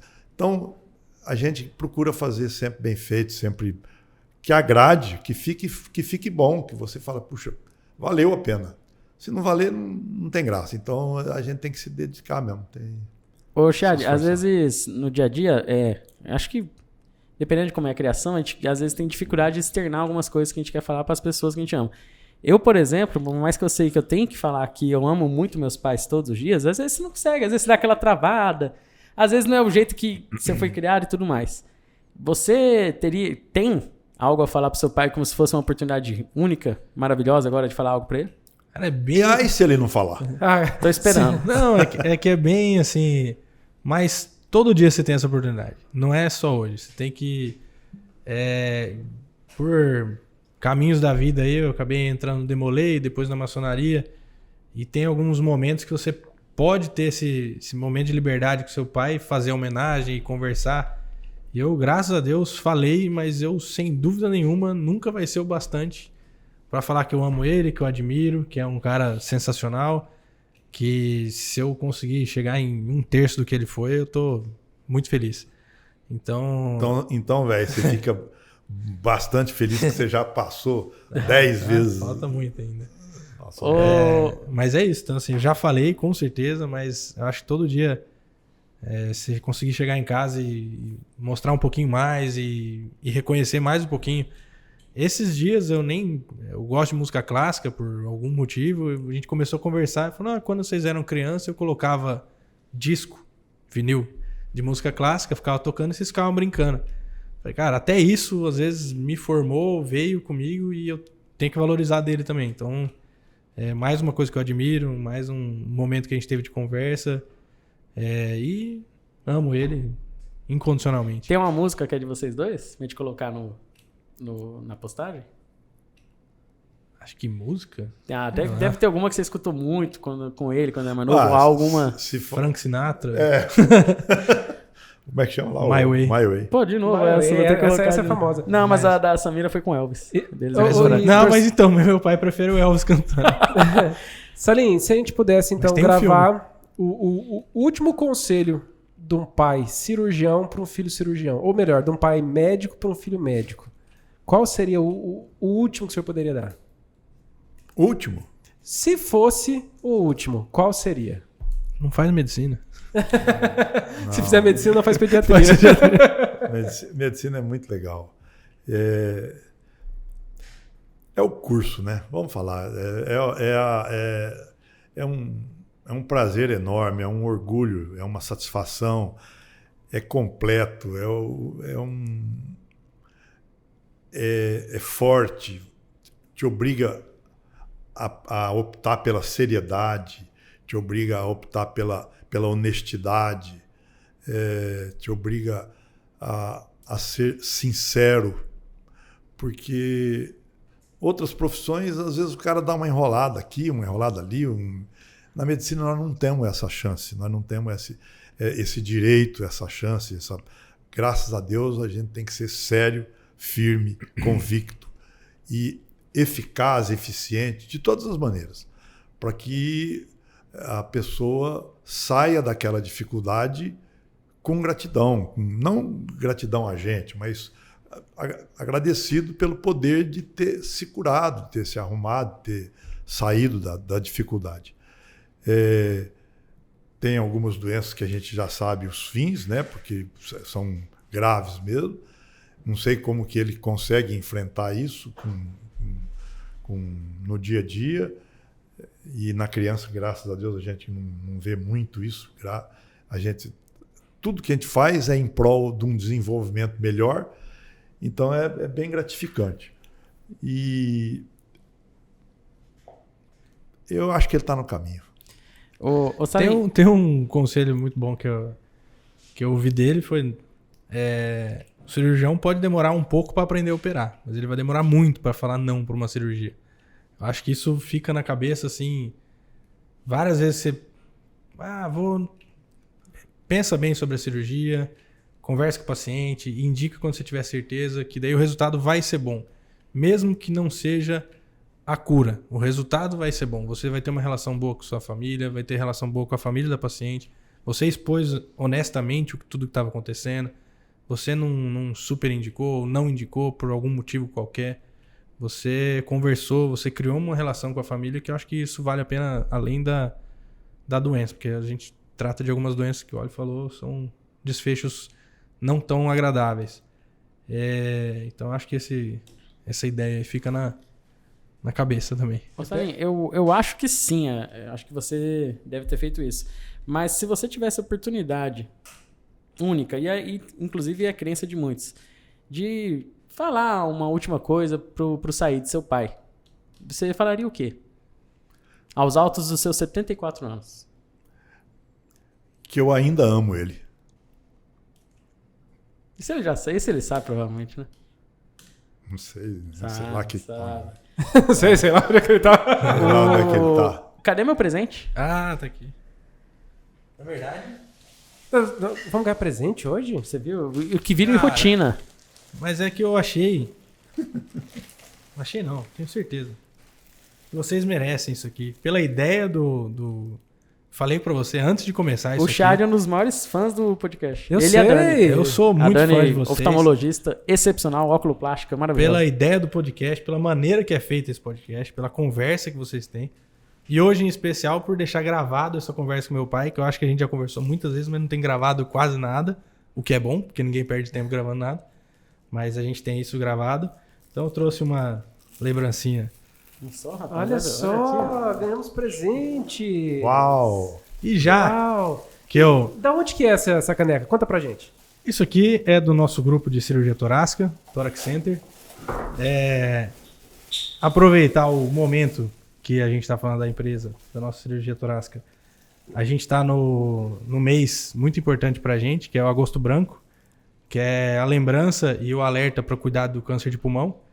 Então, é um mês inteiro dedicado a, pelo menos, tentar orientar os pacientes que estão acima de 55 anos, pacientes que são tabagistas ou eram tabagistas, pararam há algum tempo, a fazer o rastreio do câncer de pulmão. Porque, igual a gente falou aqui, é uma doença muito ruim, muito difícil. Mais de 70% descoberta já nos estágios mais avançados. Então, só 30% a gente consegue pegar no estágio inicial, que tem cura se pega no estágio inicial. Então, a ideia é tentar conscientizar a população para fazer, igual tem rastreio de Novembro Azul para o câncer de próstata, igual tem rastreio Outubro Rosa. O câncer de pulmão é sempre falado com uma nuvem negra do lado, falar, câncer de pulmão, morreu, câncer de pulmão. Parece que é sempre fatal, né? É uma sentença de morte, praticamente, câncer de pulmão. Mas quando é bem conversado e se está bem indicado o rastreio, a gente consegue reduzir bastante esse índice de mortalidade. E se pegar no começo, nos estágios iniciais, você consegue operar e aí com uma chance de cura gigante. Então, bom demais. E aonde a consulta? Onde é que a gente encontra vocês? Primeiramente, Thorax Center, que é nosso grupo de cirurgia torácica. Eu voltei para Campo Grande tem 6 anos já. E aí, desde que a gente voltou, é um grupo muito bom. Um grupo sou eu, Dr. Diogo Gomes, Renato Caiati, doutora Michele. Tudo isso que vocês falaram de caráter de cirurgia eu posso estender para esse grupo. São pessoas sensacionais que tratam tanto de cirurgia torácica como do paciente como um todo de uma maneira muito boa. São muito comprometidos também. E estamos aí para quem precisar de consulta. Atende meu convênio? Convênio atendemos Unimed, CACI, CACEMES, IMPCG, UFMS e qualquer outro convênio que você queira. E onde fica? Como é que eu tenho acesso a vocês? Rapaz, você nunca passou lá em frente? Rapaz. Ô, louco. Onde que é? A gente montou uma clínica, fica na Pernambuco, 1331. É uma esquina dele. Esquina com Brasil. Uma esquina muito boa. Chama Clínica EFSER.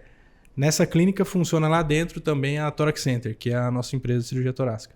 A EFSER tem outros médicos, tem cirurgia vascular, tem oftalmo, que é, no caso, a minha esposa, excelente oftalmo. Tem dermato, tem uro, tem algumas outras especialidades, mas também tem pediatria, cirurgia pediátrica, mas tem a nossa empresa de cirurgia torácica, que é o nosso grupo que atende lá. A esposa dele apresentou uma ideia sensacional essa semana, cara. Ela é oftalmologista, né? O teste do olhinho em casa. Ela vai no domicílio. Porque pra quem tem criança novinha, sabe a desgraça que é sair de casa nos primeiros dias. Teste do olhinho em casa? Em casa. Então, quem quiser, @doutora Dani. Vou pôr nos aí, comentários. Aqui, ó. Ô, Chad, se você quiser também, o Senac tá de portas abertas. Se você quiser um dia reunir algo pra falar sobre esse câncer de pulmão, rastreio e tudo mais, desmistificar essa sensação de que diagnosticou, acabou. Porque quando a gente lembra de câncer de pulmão, eu pelo menos lembro do Leandro Leonardo, que tipo assim, entre o Jornal Nacional falar que ele tava com câncer e morreu, foi tipo 2 meses, 3 meses. Não, e a opção que ele falou na época, falou, se eu tiver que operar, não canto mais, não vivo mais. Então isso também é uma coisa que muito paciente chega pra mim e fala assim, mas se eu operar, vou ficar com uma balinha de oxigênio? Você fala, não, dependendo da sua avaliação do pulmão, dá pra operar, você vai resolver o câncer, vai ter uma qualidade de vida boa. Então, assim, isso também faz parte, né? Que essa lembrança do Leandro O lugar aqui tá de portas abertas para você. Às vezes, num diagnóstico mais precoce e com uma conduta intervencionista também mais precoce, o resultado é muito melhor do que antes iniciar com tratamento oncológico para, num segundo tempo, cirurgia. De repente, a retirada daquele nódulo menorzinho, tudo que é mais contido, você consegue fazer com menos agressividade e com muito mais eficácia e eficiência. E o resultado, a evolução é sempre melhor. Ele que podia estar falando isso. Mas você tem know-how. Mas isso vai de pai para filho. Você tem know-how e licença poética. Mas nessa voz ninguém aqui conseguiria, viu? Isso é diferenciado. Felipe, eu tô muito satisfeito.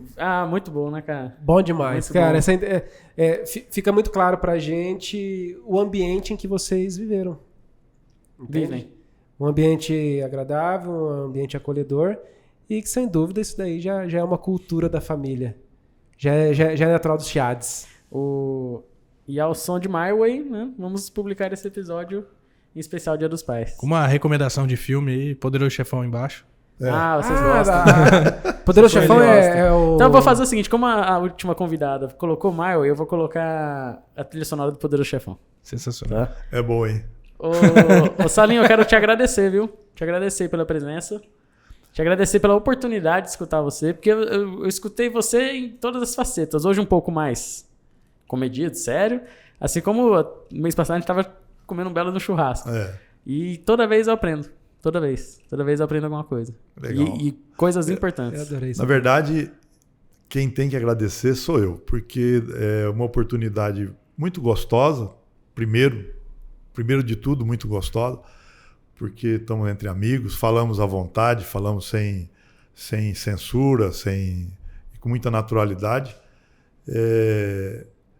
Um papo entre amigos e que trouxe para uma doença tão importante, tão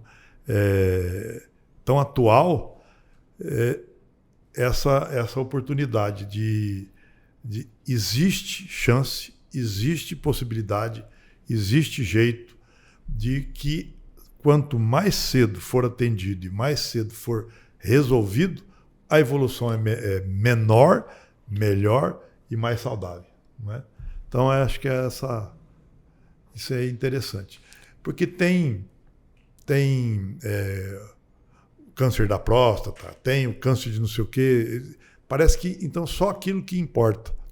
Na verdade, importa a saúde do paciente. E essa saúde do paciente depende de muitas informações, às vezes para pontos muito concisos, né? Específicos. Ô, Salim, eu que sou da saúde, eu confesso que eu não conhecia, eu não sabia do Augusto Branco. Eu não sabia. Para mim, as cores começam em setembro. O amarelo, o rosa, o azul. E o junho laranja da plástica, porque eu tô inserido, mas eu particularmente não conhecia o Augusto Branco. Então, que dependendo da gente, a gente vai fazer chegar. Esse corte vai vir antes do episódio. Eu acho Augusto Branco, na verdade, a sociedade de cirurgia torácica e a cirurgia torácica como um todo ainda não é tão difundida. Tanto que aqui em Campo Grande ainda não é conceito. O paciente achou um nódulo de pulmão, quem que eu vou procurar? Vai no oncologista? Ele fica meio perdido. Cirurgia torácica não é uma especialidade, mesmo dentre os acadêmicos de medicina, muito difundida. Então, que é uma das coisas que me interessou quando a gente começou a conversar disso aí.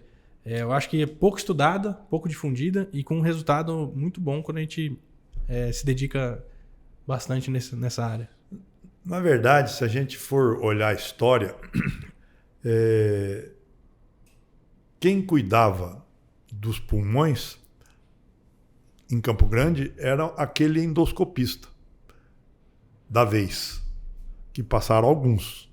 Não vou citar nome de nenhum aqui para não pecar contra... Não fazer injustiça com os outros. E fazer injustiça com os outros.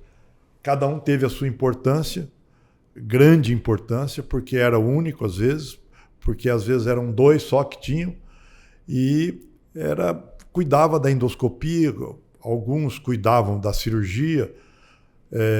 Teve gente que também era da Paulista, que veio para cá como cirurgião de tórax, e que trabalhou bastante na cirurgia, era praticamente o único, e sempre foi deficiente. Antes era cirurgia cardiotorácica, nunca foi a específica.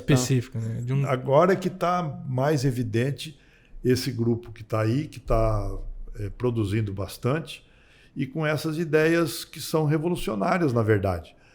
Há uma tendência de mas a cirurgia é agressiva, vamos tratar com medicamento.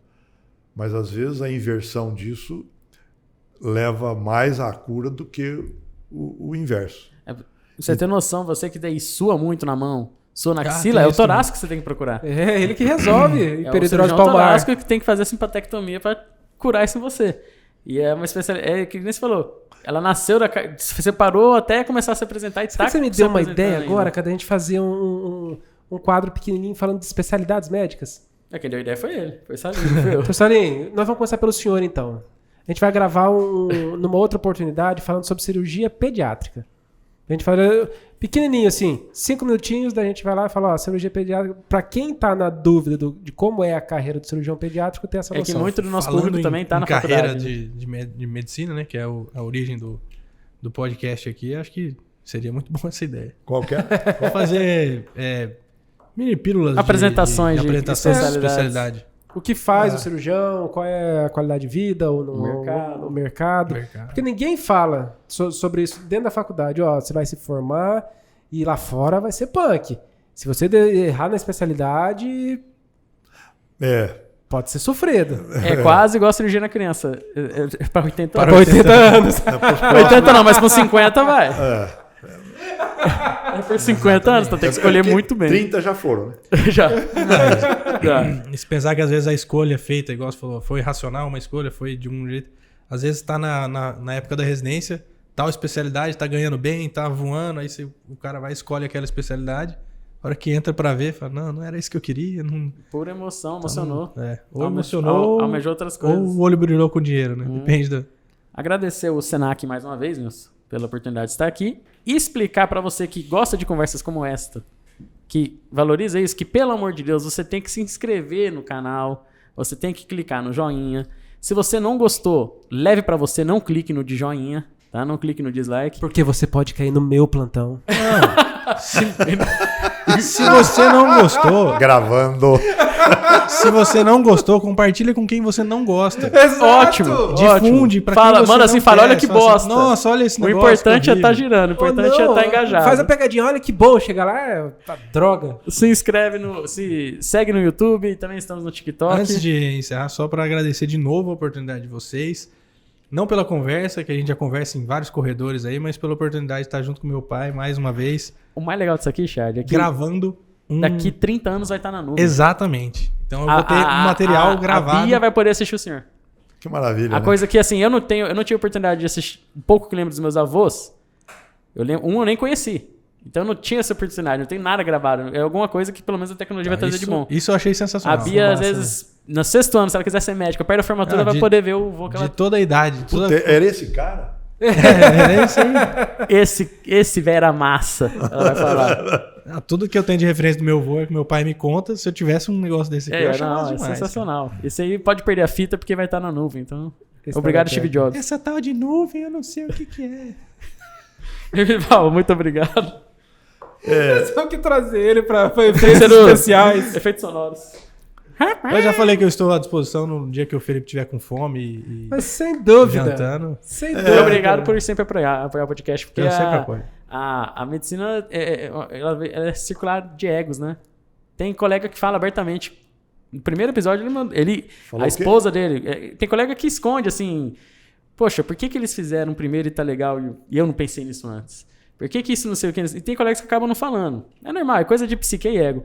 O Renato não, provavelmente aprendeu com o senhor, ele chegou abertamente e falou, porra, que legal, cara. A esposa dele, no primeiro dia lá, no primeiro episódio, postou stories. Ele me deu toques sobre você. Ele me mandou uma mensagem falando assim, ó, o Felipe, você tem que fazer assim e assim com ele pra ele render. Cara, mas eu tenho essa mensagem. Alimenta o Felipe. Quando eu tava na residência, falaram que você devia ter um negócio desse aqui. E hoje você tá... Mas daí você me conhece o suficiente pra você ver que eu procrastino. Demorou um pouquinho, mas chegou. Dele, entendeu? Tem que ter o motor que leva o barco e o motor que vai. Exatamente. Mas, de novo, parabéns pela iniciativa aí. Cara, obrigado pela tua amizade. Esse programa é muito bom. Pô, obrigado. Gente... Eu quero agradecer. Opa! O senhor tem todo o tempo do mundo com a gente. Não, eu quero agradecer pelo seguinte. Eu tava nervoso na hora que cheguei aqui. Desconfortável olhando para a câmera. Desconfortável com esse treco aqui para falar. Esse troço aqui é estranho. E rolou legal. Rolou bem tranquilo. Vocês colocam a gente com muita tranquilidade, muita vontade. A gente sente vontade de falar esse treco aqui e fluiu muito, muito legal. Que esse programa cresça muito e que possa divulgar cada vez mais as coisas interessantes, muito interessantes, que a medicina pode proporcionar para as pessoas. Não é à toa que os malucos querem abrir escolas e mais escolas e mais escolas e mais escolas visando outros interesses. E que, na verdade, quanto mais a gente nos aperfeiçoa na arte de curar, na arte de atender, na arte de servir, na arte de participar da vida das pessoas, só isso já é a fonte maior do envolvimento e do crescimento da atenção em saúde, da atenção às pessoas. E vocês nos colocam muito à vontade, né, Renato? Falei que não ia ser uma entrevista. Falei que ia ser um bate-papo. É um bate-papo. Muito gostoso. Parabéns pela água de coco, viu? Aí Muito é boa.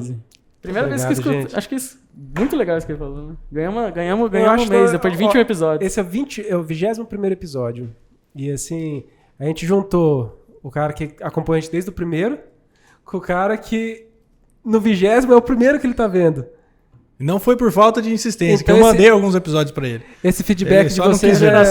Geração. Esse feedback é muito bom. Muito obrigado, viu, chats? Vocês, sem dúvida, marcaram um divisor de águas. Porque, assim, não é fácil. Tem que vir, tem que chamar a equipe, tem que sair de um lugar pro outro. É criança em casa que não dorme. Não, Mas, assim... Tem muita coisa do bastidor que a gente que faz, Eu- assim, e que tem dia que não dá tempo. É. Tem dia que a gente fala que o episódio é às 19, chega às 19h30, caralho, ninguém postou o episódio ainda. e com um profissionalismo absurdo aqui. Que, Aí é os caras aqui da produção. Aí é a equipe tudo. aqui de trás tá de parabéns. Não é? Deixou a gente à vontade, falamos. E não esquece do Agosto Branco aí depois, viu? Não, Agosto foi um negócio Branco. legal. Para de fumar. Nilson, obrigado. Gabriel. Denival. Pra nós. Valeu, turma! Valeu! Tchau. Tchau.